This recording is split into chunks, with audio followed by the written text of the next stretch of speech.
Snow fell quietly across the high plains that night, swallowing sound and light until the whole world seemed made of white breath and silence. The cold was the kind that bit through coats and prayers alike, the kind that froze the air inside a man's lungs before he could curse it.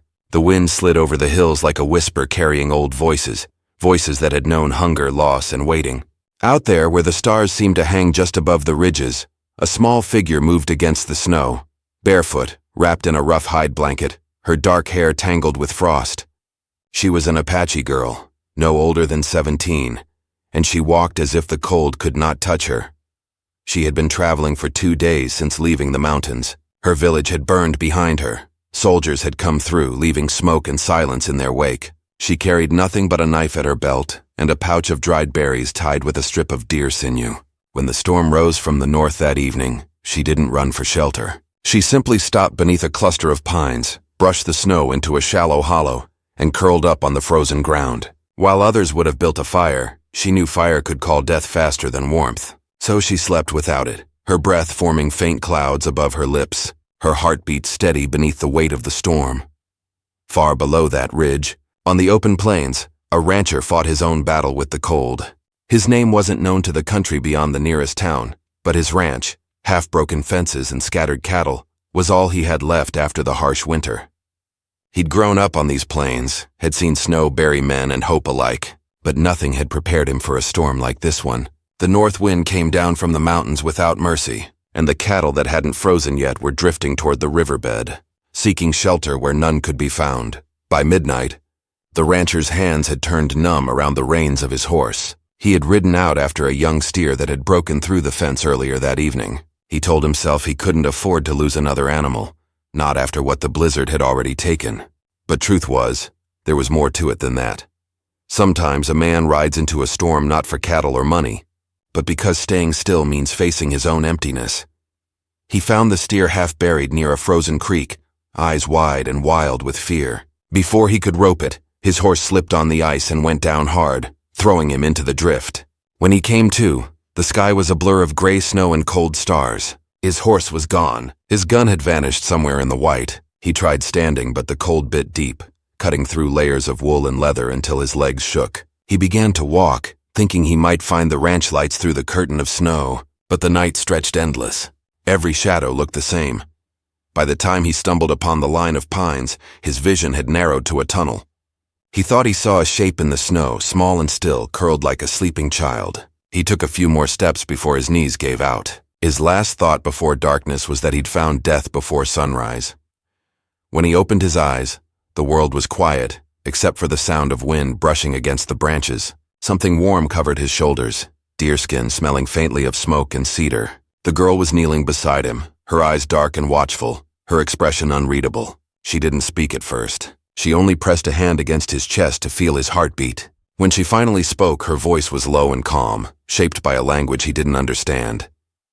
He tried to sit up, but she pushed him gently back. She motioned toward the edge of the clearing where small rocks had been placed in a circle. The strange part was, there was no fire inside it, only snow. Yet she had kept herself alive through the night. Her skin glowed faintly from the cold, but she didn't shiver. He didn't know whether to be afraid of her or grateful. He whispered something about his horse, his ranch, but she didn't answer.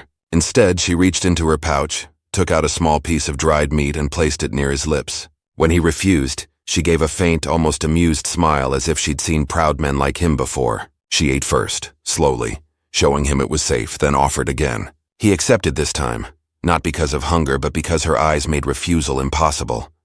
As dawn began to break, the first light touched the snow like gold dust. He saw her clearly now, the narrow lines of her face, the quiet strength in the way she moved, the faint scars across her hands that told stories of work, survival, and loss. She pointed toward the rising sun and said a word he didn't know. He tried repeating it, stumbling on the sound. She laughed softly, the first sound of warmth in the frozen world. They stayed there until the storm weakened. He tried building a fire once the wind settled, but she shook her head and stopped him. Instead, she showed him how to trap heat under layers of snow, how to use dry pine needles as bedding, how to breathe shallow and still to keep warmth close to the heart. It was strange, he'd lived through a dozen winters, but in those few hours she taught him more about surviving the cold than all his years combined. As the day wore on, they began the long walk back toward the valley. The land stretched white and empty, the horizon shimmering with light. She walked ahead, light-footed, never sinking deep into the drifts. He followed her steps, amazed at how certain she seemed of direction when every ridge and hollow looked the same.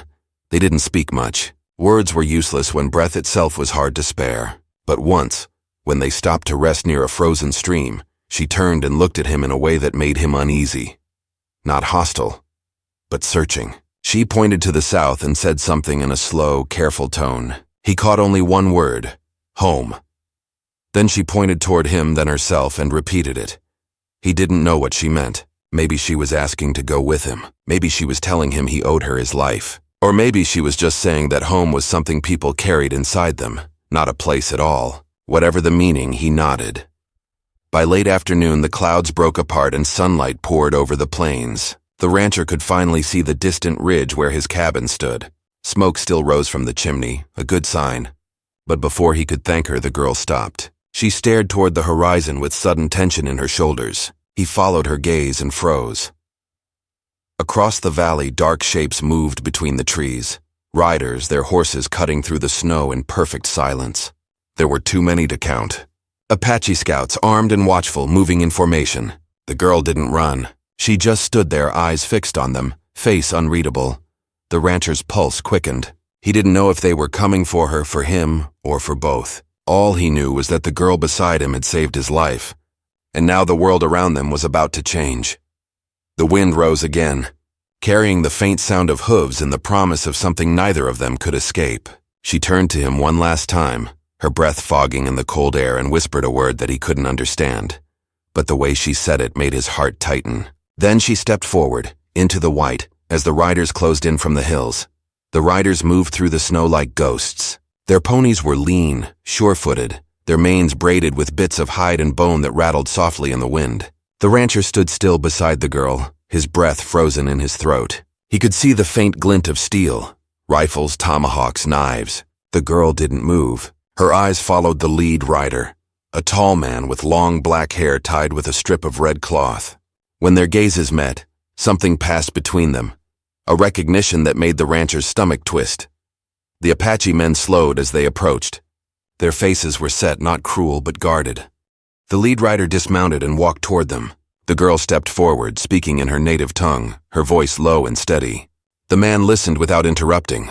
When she finished, he looked at the rancher, his dark eyes sharp as flint. For a long moment, no one spoke. Then the man turned his head, gave a short command, and the other riders spread out, circling the clearing but keeping their distance. The rancher's mind spun. He had heard plenty of stories in town, stories told by men who spoke louder after whiskey. They said the Apache could vanish into the desert, strike a wagon train before dawn, or melt back into the hills faster than smoke. He'd never believed half of it, but standing there, surrounded by them, he understood why those stories had power. These weren't wild men. They were soldiers of a kind, silent, disciplined, and born of the land itself. The girl turned to him and gestured for him to stay calm. Then she spoke again to the leader, her voice softening. The rancher couldn't understand the words, but he could feel her tone changing, pleading, explaining. When she finished, the man grunted and signaled for two riders to approach. They took the rancher's horse, leading it forward. Somehow they had found it. The animal's flank was scraped, but it was alive. The girl nodded slightly as if to tell him this was her doing.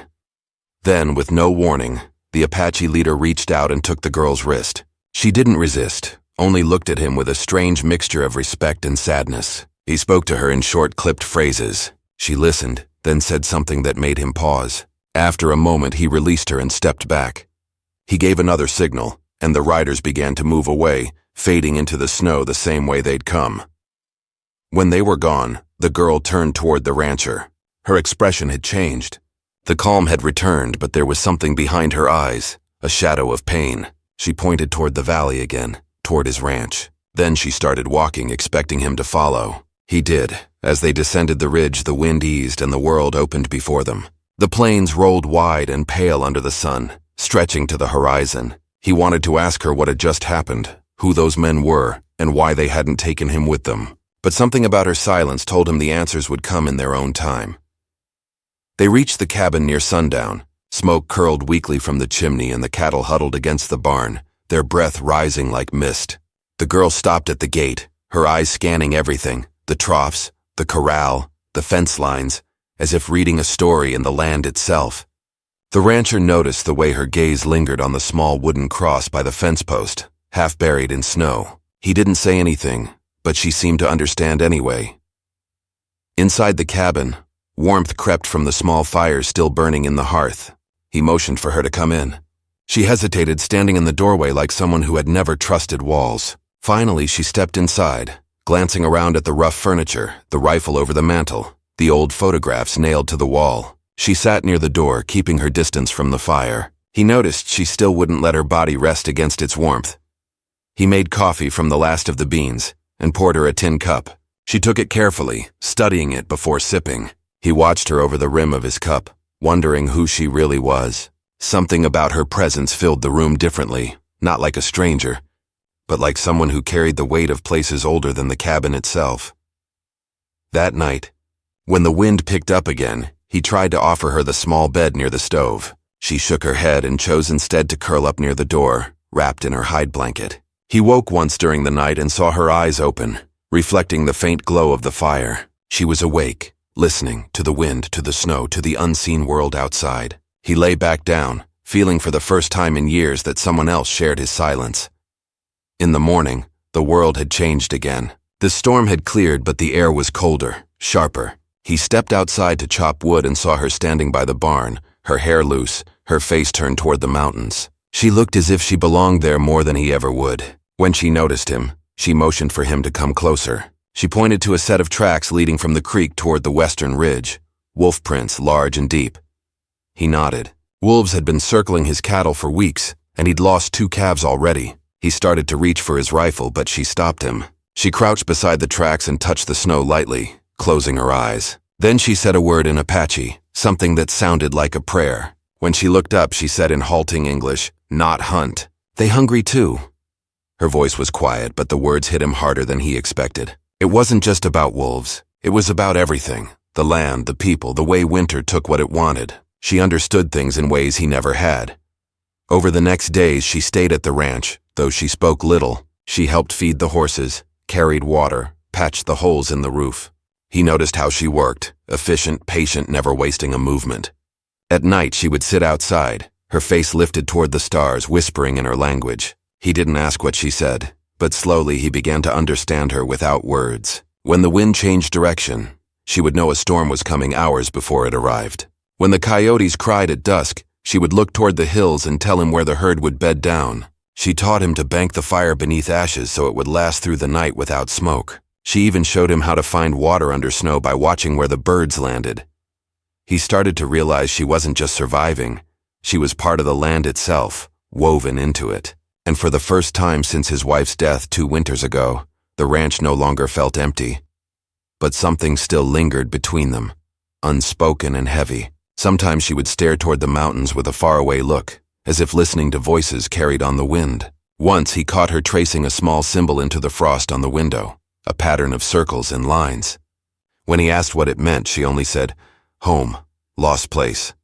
Then one evening, the sound of distant thunder echoed across the valley, not from the sky, but from horses. The rancher went outside and saw riders again, far off, their silhouettes black against the snow. The girl stiffened. She stepped beside him, her hand resting lightly on his arm, her gaze locked on the horizon. He felt his chest tighten. Were they the same riders from before? Was she one of them? He didn't know what they wanted, or what she might have told them. But as the sound grew louder, her hand trembled. She whispered something under her breath, words he couldn't catch, then looked up at him with eyes full of warning. "Hide," she said quietly. The single word cut through the cold air like a blade. He stood frozen, torn between fear and confusion. She pushed him toward the barn, her movements firm but desperate. He didn't argue. He slipped behind the stacks of hay while she stayed outside, standing alone in the snow, facing the direction of the riders. Through the crack in the barn door, he saw them approach again, 5 this time, not 20. They rode slowly, cautiously. The lead man dismounted, the same one as before. He said something to the girl, sharp and commanding. She answered calmly, but her voice shook slightly. The man's tone grew harder. She took a step back, but didn't turn away. The rancher couldn't hear their words, but he could feel the tension in the air, the kind that comes before something breaks. The rider grabbed her arm again. This time she resisted. She spoke quickly, pointing toward the cabin, toward him. The man's eyes followed her gesture, narrowing.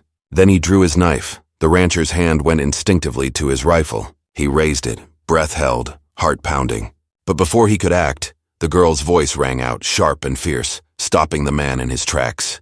The other riders stirred but didn't move forward. Whatever she said, it carried weight. The knife lowered slowly. The moment stretched thin as glass. Then the riders turned their horses and began to leave, disappearing once more into the drifting snow. The girl stood there long after they were gone, her shoulders trembling. When the rancher finally stepped out, she turned to him with tears in her eyes, not of fear but of something deeper, heavier. "They come again," she whispered. "Not for me next time, for you." And the wind rose once more, carrying the promise of another storm. Snow hardens a person if it does not break them. The rancher learned this as he and the girl set to work before dawn, moving quietly through the yard to keep the cattle from panicking. Frost laced every rail and rope. The herd breathed in pale clouds, restless from the scent of wolves and strangers. The girl moved among them without fear, whispering to the skittish calves, laying a steady hand on the backs of the older cows until their shivering eased. The rancher watched the way the animals changed around her. She had a calm that spread outward like heat in a cold room. By mid-morning they had dragged fresh hay to the windbreak and knocked the ice from the trough with a fence post. The girl crouched at the frozen rim and studied thin cracks spreading across the surface. She tapped near a gray vein in the ice, listening. Then she pointed to the creek bed that cut behind the corral. The rancher understood. Water still ran under the crust. He fetched a pick and opened a narrow slot. When the first dark ribbon bubbled up, she smiled for the first time that day. They ate inside, hands wrapped around tin cups while the wind worried the eaves. The rancher tried to find the question that would not push her away. He asked about the riders in a careful voice. She looked into the steam and spoke slowly, weighing each English word. The tall man was a headman for a band wintering near the high canyons to the south. He wanted her to come back, but she had left after the village burned and the elders were taken. She had no mother or father now. A brother lived, she thought, but she had not seen him since smoke covered the sun. When the headman found her trail in the last storm, he made a plan. He would let her stay near the ranch for a time to watch the river valley. There were soldiers in town, he said, and a trader who sold rifles from his back room. There were whispers about a new road cutting across Winter Range. The band would not allow it. The rancher heard more than words in her halting story. He heard threads pulling tight from every direction. A new shape of worry rose in him. He had kept his head down since the bad year when his wife took fever. He paid his taxes late and repaired fences in silence. He did not want town trouble. But the girl was here. The riders knew his gait. The winter would grind on, and men with uniforms or war paint would keep riding the same trails. The ranch was no longer a quiet island. In the afternoon, he saddled his horse. He told the girl he had to go to town for salt and coffee. She nodded with a steady face and said she would watch the herd and mend the roof seam lifting over the kitchen. He started to argue that the ladder was crooked and the shingles icy, but she had already slung the hide blanket over her shoulders and headed for the barn. He let the argument die. She had spent nights in snow without a fire. She did not need a man to tell her where to place her hands. The ride to town traced the river through cottonwoods, shrugging frost. The sky was a hard blue, the kind that made distance look clean and near at once. He saw tracks crossing the road, 2 sets of ponies unshod. Another set with iron marks from a ranch to the north. Coyotes ghosted along the far bank. A hawk clung to a fence post as if nailed there by the wind. At the general store, men clustered near the stove. Boots ringed around the iron belly like spokes. Conversation thinned when he stepped in. He nodded and went about his list. The storekeeper bagged salt, coffee, oats, and a spool of harness thread. As coins changed hands, the sheriff pushed open the door, snow shaking from his coat. He was not a cruel man, but he had the tired eyes of someone who had heard too many stories and believed too many of them. He asked the rancher about riders seen near the south ridge. The rancher kept his voice even. He had seen sign, he said. He had also seen wolf prints and the marks of a neighbor's mule. Snow held every story. The sheriff studied him and then leaned closer. A trader had reported missing crates. Soldiers at the post were restless. A survey crew for the new road had lost a mule to the cold near the mesa. Folks said a band to the south did not like the road. The sheriff asked if the rancher needed extra men at his place. The rancher said no, and let the silence stand. On his way out, a tall, spare man with a stitched scar along his cheek caught his eye. The man wore a city coat that did not fit the land, and a smile that did not fit his face. He introduced himself as a representative for a freight company working with the road project. He had a soft voice and quick eyes. He asked if the rancher would consider leasing water rights for a staging camp once spring softened the ground. The rancher shook his head. Water was life. He tipped his hat and left before the smile could turn into a hook. He rode home late, the sun falling behind the black teeth of the mountains. Near the last bend, he saw a figure on the ridge, a dark cutout against the sky. For a moment his stomach clenched, but then the figure raised an arm. The girl waited at the fence line, hair blown straight back by the cold wind. She had repaired the seam and stacked kindling under the barrel. When he told her about the sheriff and the freight man, her jaw tightened. She ducked into the barn and came back with a small leather bundle. Inside was a carved token, a circle crossed by 4 lines. She pressed it into his palm and said it was a sign for safe passage if he ever needed to cross south beyond the rocky wash. He asked if the riders would honor it. She said some would. Some would not. The next days braided into each other as storms rose and fell. The main conflict crept from the horizon and found rooms in the house. He felt it in the door latch that would not quite close, in the glances the girl threw toward the hills, in the thin letters posted on the store wall describing payments for hauling supplies to road crews. He set extra poles along the corral and hung strips of cloth that would flap in the wind to spook wolves. The girl taught him to set fish traps under the ice. She also taught him a breathing trick for deep cold, taking in air through the nose and holding it near the chest before letting it slip away. He did not know if it saved heat, but when the wind screamed, it gave the mind something sure to do. Subplots sprouted like brush after a rain. A neighbor from 3 miles over came by with a broken axle. He stared at the girl as she worked the jack and kept stealing looks at the ridge above the ranch. He talked about a wagon he had seen before dawn, a short train heading north without lanterns. He said he smelled bacon and coal oil from a mile off. He asked if the rancher planned to sell winter hay to the roadmen. The rancher said no. The neighbor laughed and called him proud. The girl lifted her eyes at the word. Pride had burned many villages and ranch houses long before this winter. Another thread tugged from the past. The rancher found a small locket under a loose floorboard while moving a trunk. Inside was a pressed sprig of sage and a tiny folded sketch of the river bend near the cottonwoods. It was his wife's hand. On the back, a few words about planting willows when the ground thawed. He stood there with the locket, feeling the weight of promises that had frozen in place. He slipped it around his neck under his shirt. That night, the girl noticed the change and watched him without speaking. Loss recognizes loss. Nothing more needed saying. The girl's own thread tightened. She woke from a short sleep one morning with a start, sweat shining on her brow despite the cold.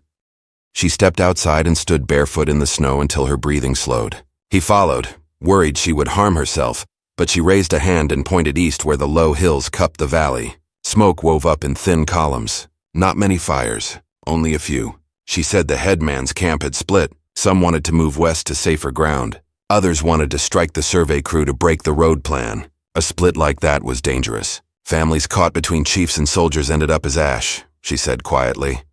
The wolves drew closer as the cold deepened.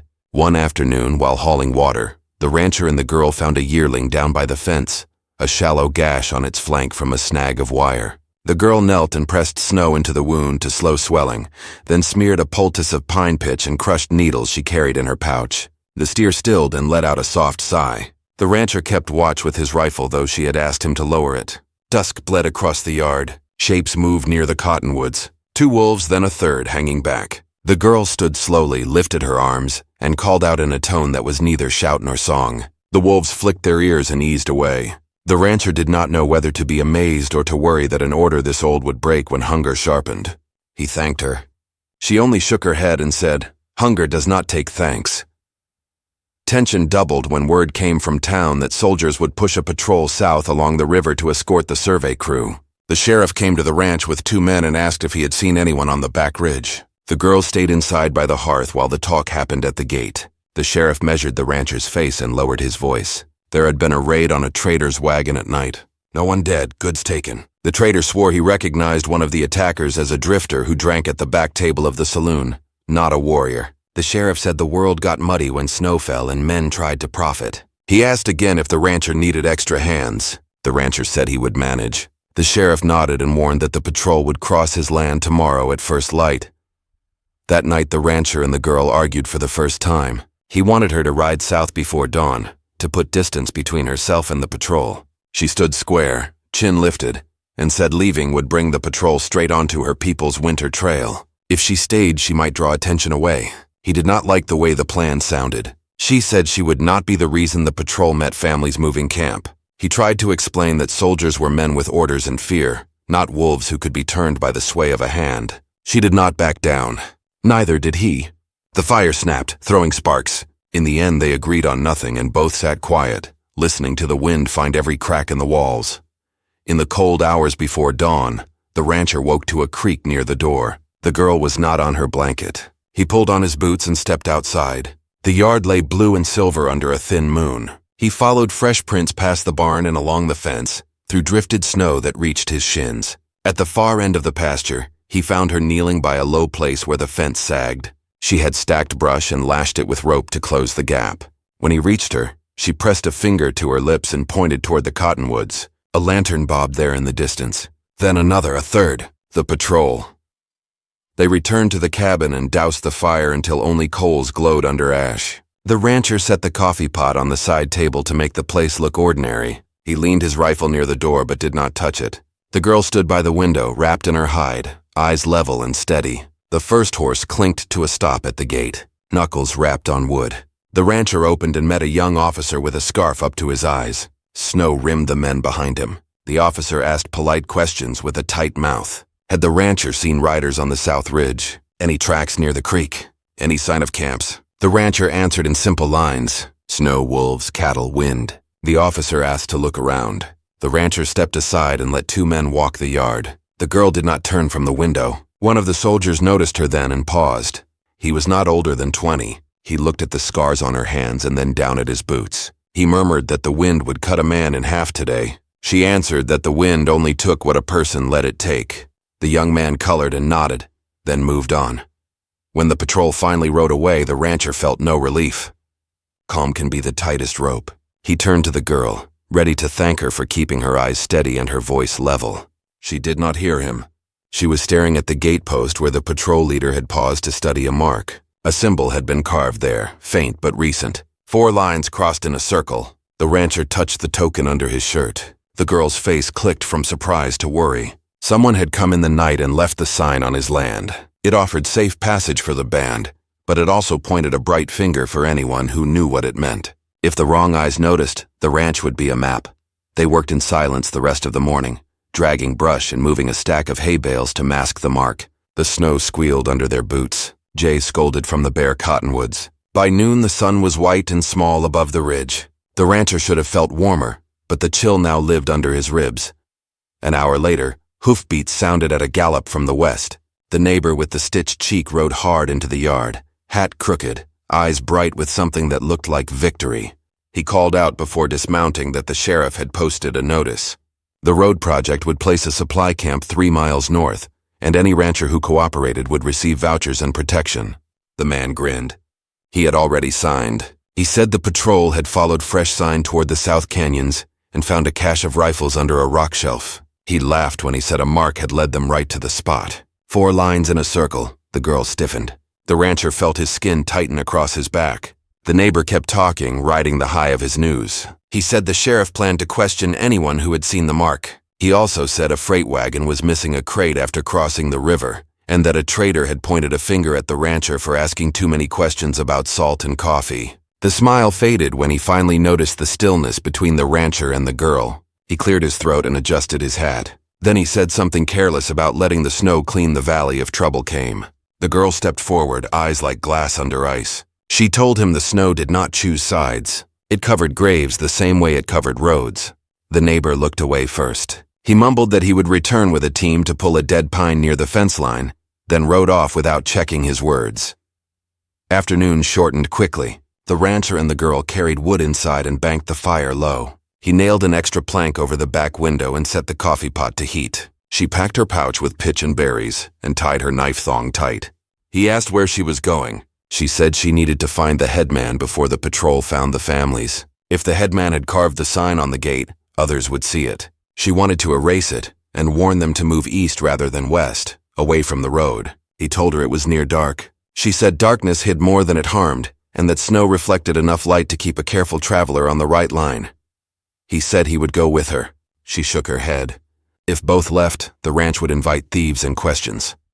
If one stayed, at least one story would hold firm when the sheriff returned. He started to argue, but she stepped closer and pressed the carved token into his palm again. Keep the door barred. Keep the horses ready. If she did not return by the second dawn, ride to the rocky wash and follow the dry bed to the cottonwood that leans east. Wait there and listen for a hawk cry at noon. If no cry, ride north and do not look back. Her voice did not lift or shake. She said each sentence as if she had said it in the snow with her hands.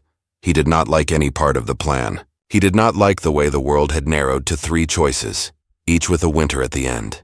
But he had learned to trust the way she saw the land. He opened the door and the cold reached in like a careful thief. She stepped out, pulled the hide close and slipped into the blue light. He watched until her shape blended with the cottonwoods. The yard fell quiet. The ranch breathed and ticked. The cattle shifted against the windbreak. Far off, a coyote barked once as if counting. The rancher stirred the coals and poured a thin cup of coffee. He stood by the window with the token in his hand and the patrol's ruts fading under new snow. As dusk thickened to full dark, a low rumble rose from the river road. He set the cup down and blew out the lantern.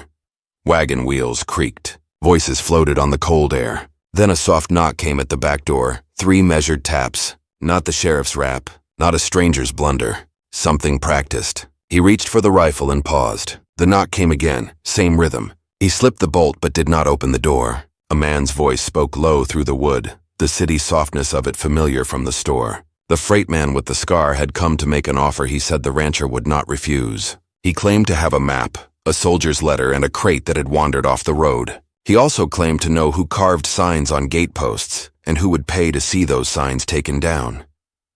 The rancher kept the bolt set and stared at the carved token in his palm. Snow hissed against the door. Horses stamped in the yard. Somewhere in the dark, the girl moved along a different trail, breath shallow to save heat, eyes fixed on the ridge where family and danger braided together. Inside, the rancher listened as the soft voice at the door promised safety that sounded too much like a trap, and the wind carried faint hoofbeats that might have been friends or the kind of trouble that changes a life forever. The knock at the back door didn't come again. Only the wind spoke now, dragging snow against the wood in soft sighs. The rancher stood frozen, the rifle steady in his hands but the rest of him uncertain. The man outside waited, boots shifting in the snow. Then the voice returned, calm, patient, too confident for a night like this. It said it was cold, said it had no gun drawn, said it wanted only to talk business before dawn brought patrols that asked the wrong questions. The rancher's mind ran in circles. The girl was gone, the patrol had passed, and trouble had arrived wearing a polite tone. He pulled the bolt just enough to make his own voice sound like iron. He said the storm made it a bad night for talk. That business could wait until sunup.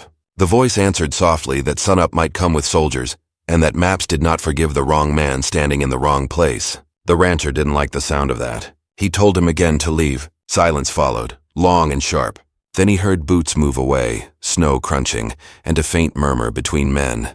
More than one. He caught the creak of harness leather, the low snort of horses. Then the sound faded toward the river road. He stood there for a long time after they left, watching the door, feeling the weight of the rifle. When he finally turned toward the window, he saw a lantern's flicker far off, moving slow along the frozen creek. He guessed the freight man wasn't riding alone. By morning, the storm had turned the yard into a field of glass. Every track from the night before had frozen clean, leaving no trail to read. The rancher saddled his horse and rode out before the light came fully, following the creek south. The world was pale blue and silent except for the horse's breath. He followed the faint marks of sleigh runners pressed under the new crust of snow. They led toward the canyon, the same direction the girl had gone. He found the first sign of trouble near the bend where the river narrowed. A tree lay across the bank, fresh cut, its trunk showing bright wood under the bark. Nearby were hoofprints, 2 riders, 1 mule dragging weight. He dismounted, crouching to study the ground. A torn scrap of hide lay half buried, the same kind the girl wore for her blanket. He felt his stomach twist. She had passed this way. The canyon walls rose higher as he rode, the light dimming. Far above, ravens circled and cried, their shadows flitting over the snow. Then he saw it, a faint trail of smoke rising from behind a ridge. He followed it, careful now, until he could make out the shapes of 2 wagons pulled close to the rocks. Crates were piled under a tarp. Men moved about them, their voices low and rough. One wore a city coat, the same as the freight man's. Another had a red scarf wound at his throat and a rifle slung loose in his hand. And there, tied to a wagon wheel, was the girl. The rancher's pulse thudded so loud he thought they might hear it.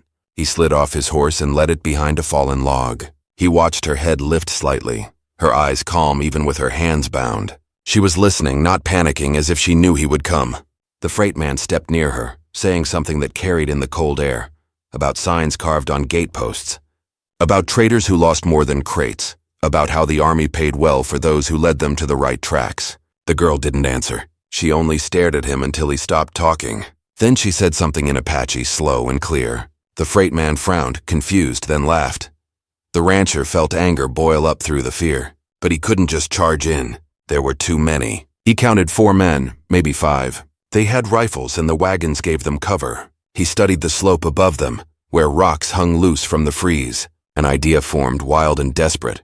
If he could climb up and loosen the ledge, the fall might scatter them long enough to reach her. He left his horse and began to climb. The rock was slick with ice. His breath burned in his chest. Below, one of the men started singing in a rough voice, the others laughing quietly. The sound echoed strangely off the canyon walls. The girl turned her face toward the slope once, and he thought she might have seen him. Her eyes didn't move again, but her body shifted slightly as if bracing for something unseen. Halfway up, the rancher slipped. His boot scraped against stone, sending a pebble skittering down. The singing stopped. Voices rose sharper now.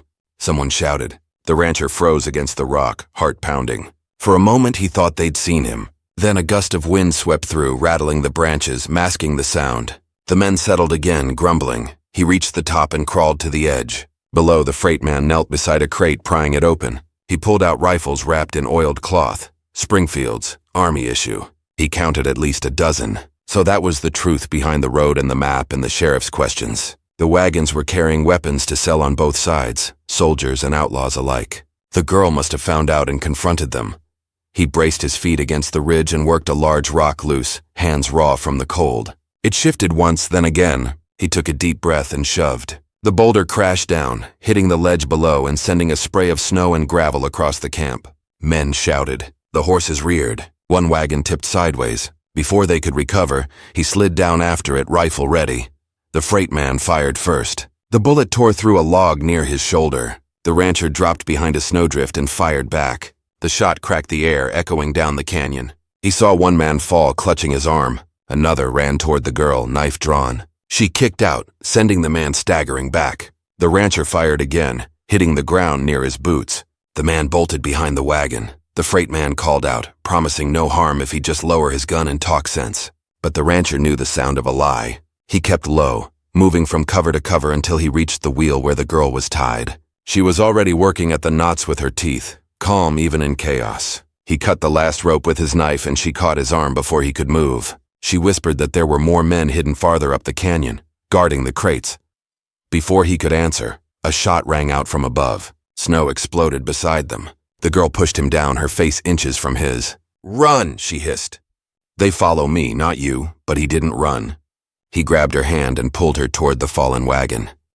More shots cracked through the air, bullets thudding into wood. They ducked behind the crate stack. The freight man shouted for them to come out. He said the patrol was coming, that the soldiers would hang them both for gun running and rebellion. He said the Apache girl had led him to this, that she'd marked the ranch with her signs. The words were poison, meant to turn the rancher's trust into doubt.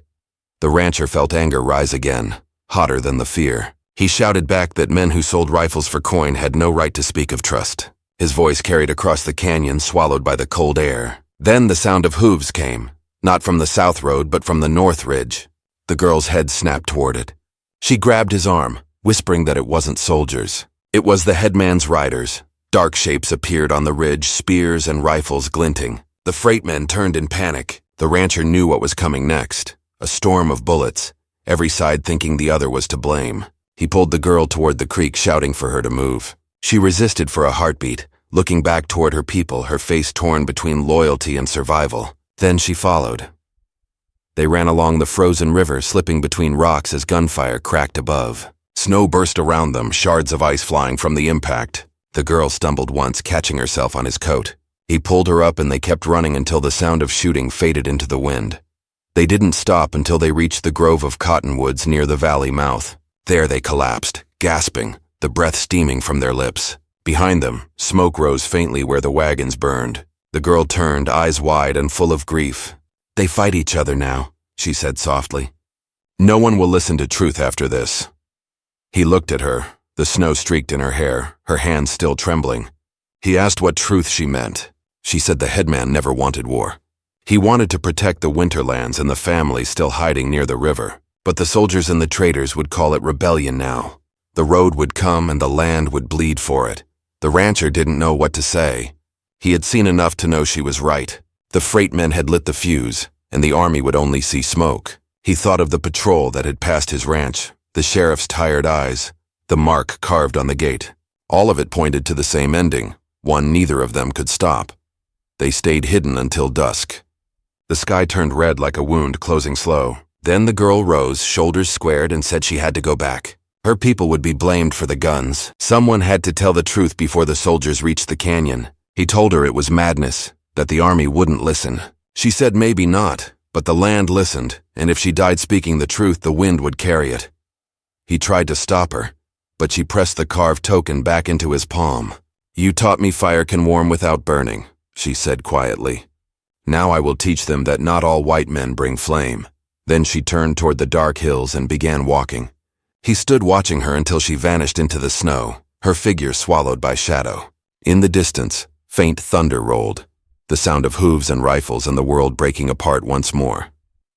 The rancher mounted his horse, the token tight in his fist, and rode after her into the gathering storm, knowing the next sunrise would decide everything.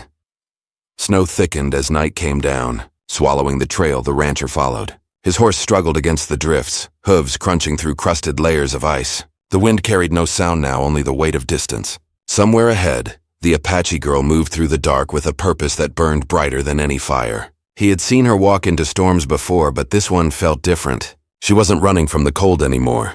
She was walking into history itself, and he couldn't let her face it alone.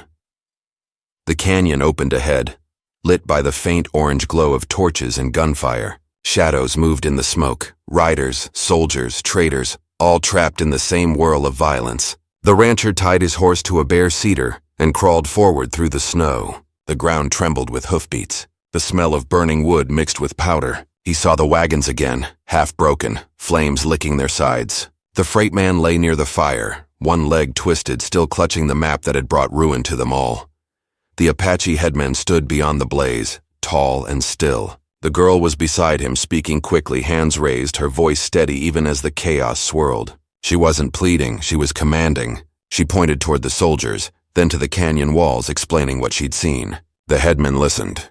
The soldiers hesitated. The rancher felt something shift in the air, a thin thread of peace trying to find shape before the world tore it again. Then a single shot rang out. A soldier, panicked, had fired without order. The sound cracked like thunder. The headman staggered but didn't fall. The girl turned sharply, shouting in her own tongue, her voice echoing against the cliffs. For a heartbeat, everyone froze. The soldiers, the riders, even the wind seemed to hold its breath. The rancher knew that moment could decide everything.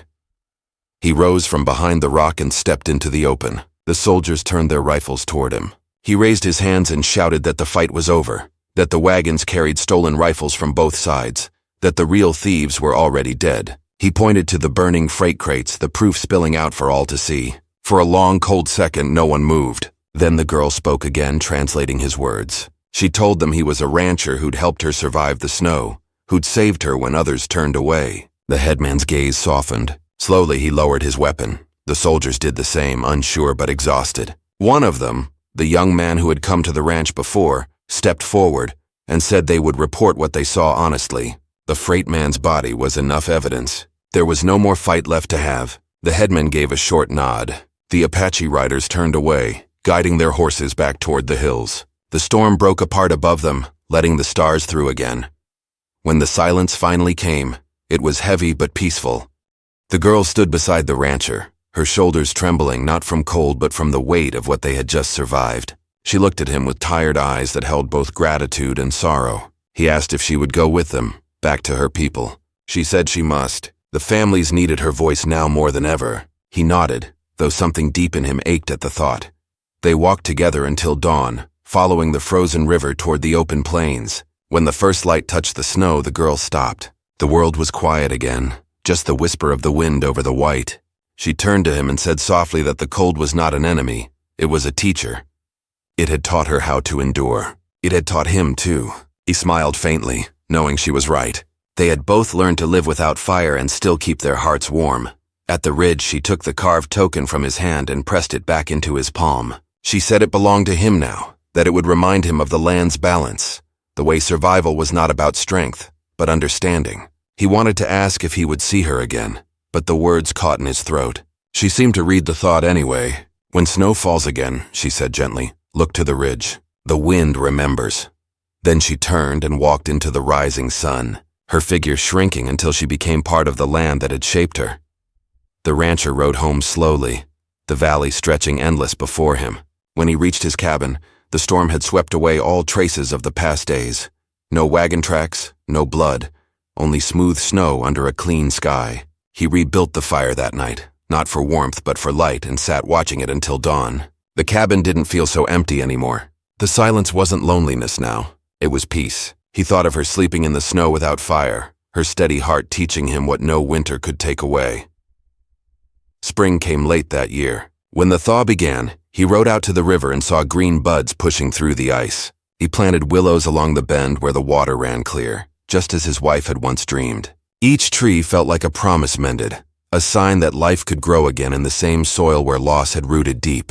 Sometimes he thought he heard singing carried on the wind from the south, a voice faint but strong, like the echo of a lesson still unfolding. Months later, soldiers passed through again, escorting a small wagon train along the new road. The young officer who had once come to the ranch stopped to speak with him. He said the road plans had changed. The army had chosen to reroute through safer ground, farther from the Apache lands. There had been talk of a truce brokered by an unknown messenger who brought word to both sides that winter. The rancher said nothing, but his eyes drifted toward the distant ridge where the snow still lingered in patches. The officer followed his gaze and smiled without asking.